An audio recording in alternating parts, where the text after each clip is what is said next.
qarshii 5 guddaa baasina jedhu miti.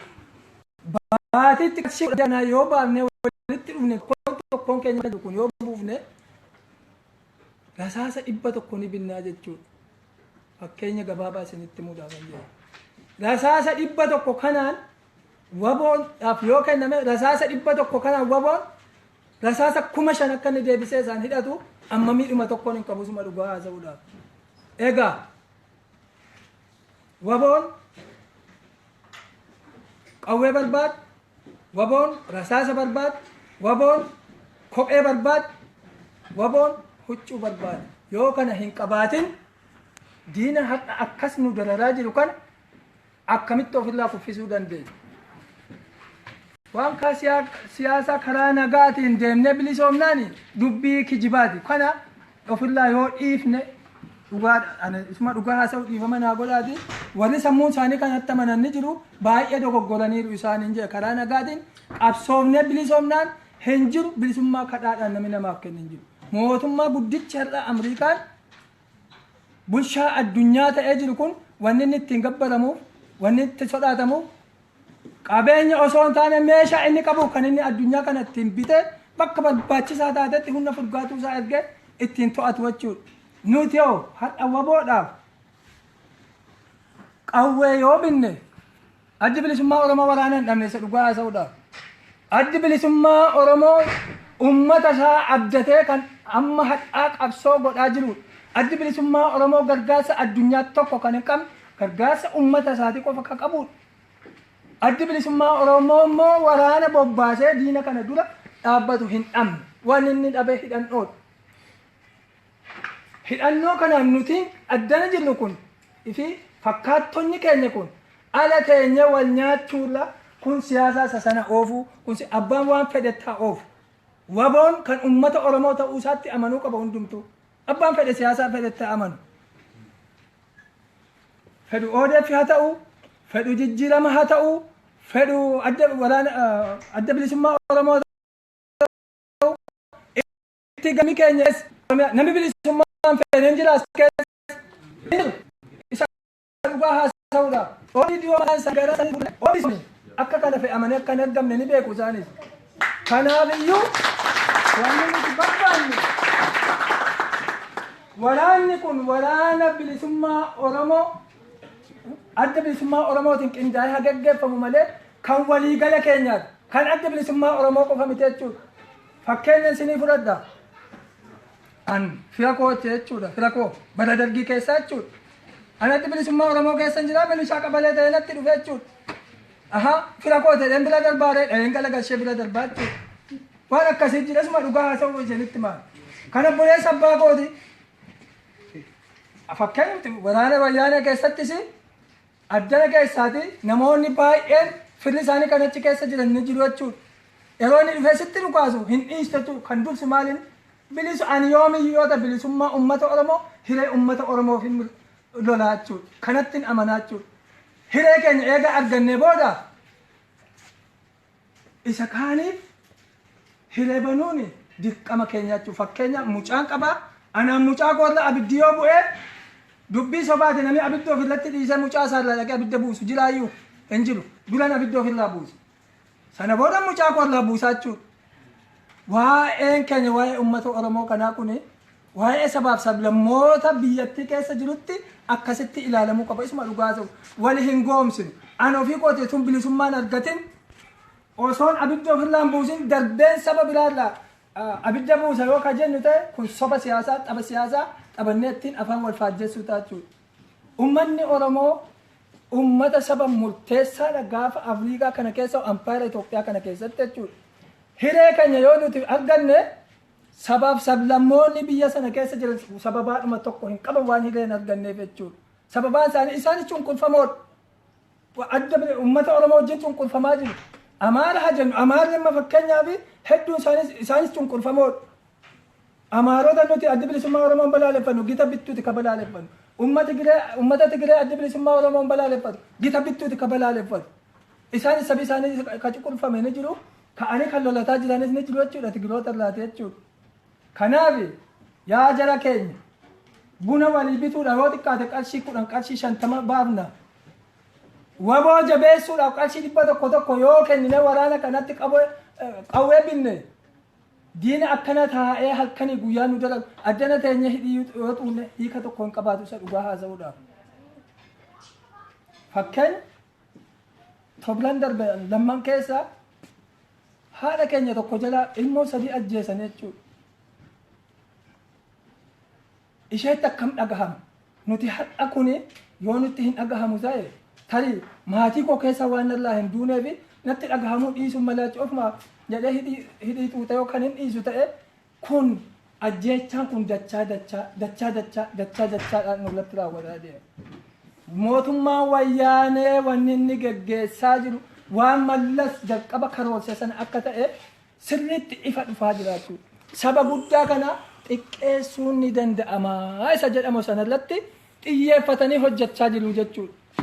Dargaggoon har'a qawwee tokko firqaan qabu qalama tokkittiidhaan hireen koo kana mini hireen koo kana fedhiin koo kana jedhee ajjeefamuuf loorrifamuun addunyaa kanarra hin jiru. Saba gurraacharraa immoo karaa siyaasaatiin dubbannee bilisoomnaa wanni jedhamu soba dubbiite jechuudha. Jalqaba dhufaatii warra habashaa kanaa kaafnee yoo ilaalle aangoo karaa siyaasaa karaa dippiloomaasiitiin walitti dabarsuun hin jiru wal fixaa dhufan. Tigireewwan akkaataa isaan itti ijaaramanii sirriitti wal beelanu. Warri amma dhaaba kana geggeessanii warra jalqaba hiwaatiin hoogganan bu'uureessan hundi fixanii bakka kana qabataniitu achi sadarkaa sanarra dhufanii immoo har'a immoo uummata Oromoo fixaa jiru jechuudha.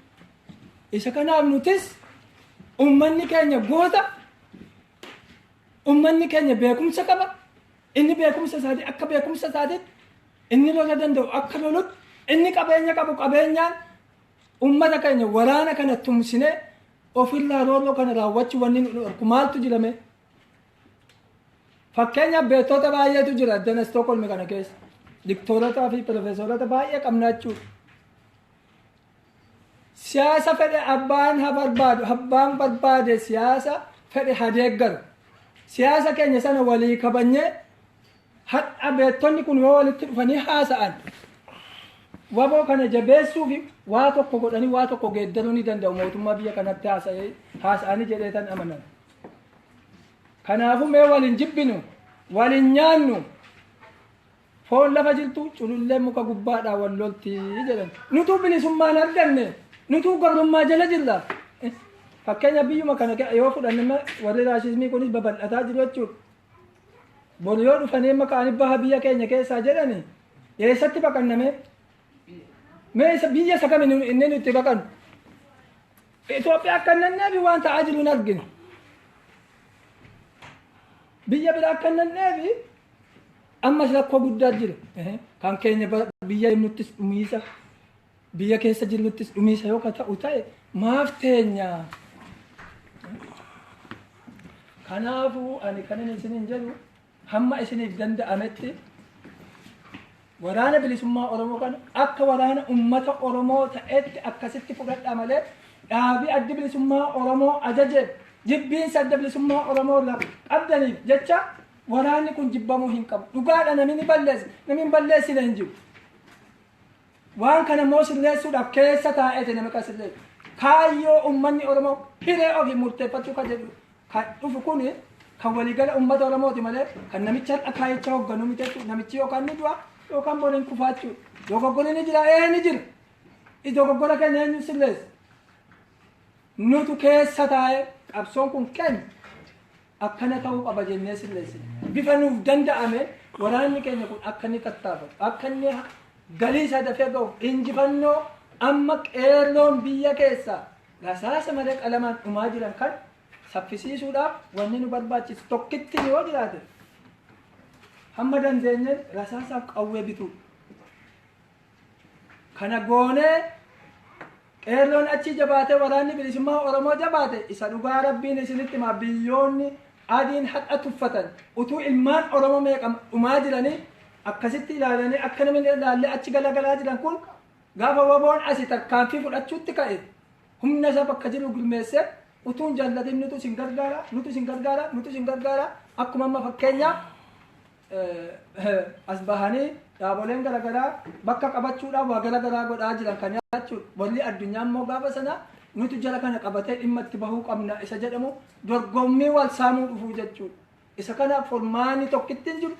Wanni nu bilisan waraana bilisummaa Oromooti qawwee har'atti waraana kan qabu adda bilisummaa Oromooti. Adda bilisummaa Oromoo kan immoo waraanaaf qawwee bituu fi adda bilisummaa Oromoo waraana isaa qofa akka hin taanetti fudhachuu qabna. Waraanni kun kan uummata Oromooti. Adda bilisummaa Oromoo waggonuma namni akkasitti fudhachuu qaba. Nutis ta'e walii nu fakkaatu. An fakkeenya waraana bilisummaa Oromoo keessaa tokko dur. Amma garuu sibiiliidhaan. Abbaan fedhe yoo dhufe fakkeenyaaf filmaati wayii gaggeeffamee dhaqee bakka sana taa'e waraanuma bilisummaa Oromoo. Waraanni kun dhawataan kan uummataati jechuudha. Isa kanaaf adaraa. Wannan isin kana adaraa jedhe maatii keenya dhumaa jira, ilmoo keenya dhumaa jira, beekaa keenya dhumaa jira, jaarsa keenya salphataa jira, jaartii keenya salphataa jirti. Waan dandeenyu gumaachine waraana kanatti qawwee binnee rasaasatti binnee haa yaallu. Mootummaa kana umurii isaa itti gabaabsinu qeerroon qalama duwwaan itti gabaabsaa jira. Itti haa gabaabsinu injifannoon kan ilmaan Oromoo hundaati. Galatooma waan nu dhaggeeffatanii.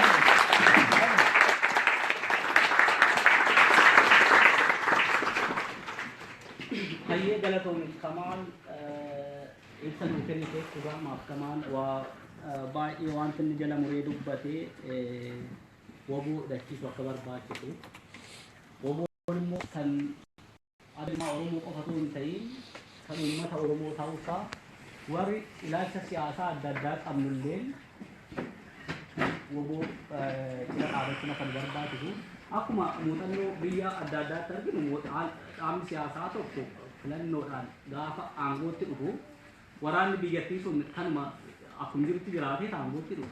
Yoo haalli keenyallee kana fakkaachuu baate yeroo ammaatti kan dhibeedhaan lolaa jiru woboodha. Dhaabni siyaasaa aga ammaatti boodaa bahee rasaasa dhukaasee lolaa jira jedhan jiru. Kanaafuu woboon waraana keenyaa jecha woboo bira dhaabachuun dirqama ta'uusaaf jaal Kamaal nuuf ibsee. Kan biraa immoo dhugaadhumaaf waa'ee biyya alaa kana keessatti akka nuti dhuguma yeroo ammaa kana keessatti Oromoon beektota ammana hin jenne qaba. Waggaa 40 kana keessatti beektonni Oromoo Profeesaroonni Dooktaroonni kan akka wannitti gadi ba'anii. Itu nama beekaa amma kanaa qabnu innaa tokko yoo qe'ee waa bade maali jaarsi qe'ee hin jiru jedhu. Jaarsi naannoo hin jiru jedha Oromoon. Garuu dhugaadhuma beektota keenya keessaa irraayis waan ta'ee gamamma wal danda'uu walitti dhufanii diyaaloogii wajjin haasa'uu danda'uu qabna. Yoo ilaalcha siyaasaa adda addaa qabaannellee nuti Oromoo waan dantaa Oromoo irratti dhugaadhumaaf Oromoon akka 90 waan itti waliin galu jira. Namni bilisummaa hin barbaanne hin jiru. Oromoo wanti ni balleesse akka 90 walii galee akka 10 waliin galle sanarratti wal diigee deema. Kun aadaan kun nu keessaa bahutu jira. Hayyoonni nuti dubbachuu irra jira. Beektonni keenya gadi ba'anii nu barsiisuu irra jira. Wajjin haasa'uu wajjin dubbachuu baruu kanaafuu akkuma Kamaal dubbate dhugaadhumaaf akka muuxannoo amma agarsiisutti biyyattii sana keessatti karaa nagaatiin karaa siyaasaa dhaabni siyaasaatiin dorgomanii Oromoo bilisa baafna jechuun waanuma abjuudhaan hin yaadamne. Kanaafuu wanti Kamaal jala muree himee hidhannoon nu barbaachisaa yoo jabaannee laafaa haatiyyuu hin jaalattu yoo hidhannee diina irratti tarkaanfii fudhannee namni nu gargaaru baay'eedha. Amma nuti walaa gargaaru ofaa gargaaru kan jedhu ergaa nu dabarsee galatooma. Sagantaa itti aanu amma sagantaa tokko qabna bunaan booda karaa sarara iskaayitiin nama hoggana dhaabaa olaanaa kan karaa maaltokkiitiin dubbatu jira. Ammasitti kaanee bunni qophaa'e yoo bunni qophaa'e buna fudhannee qilleensa fudhanna. Kana daqiiqaa 15 keessatti raawwanna. Haa nu kabaja.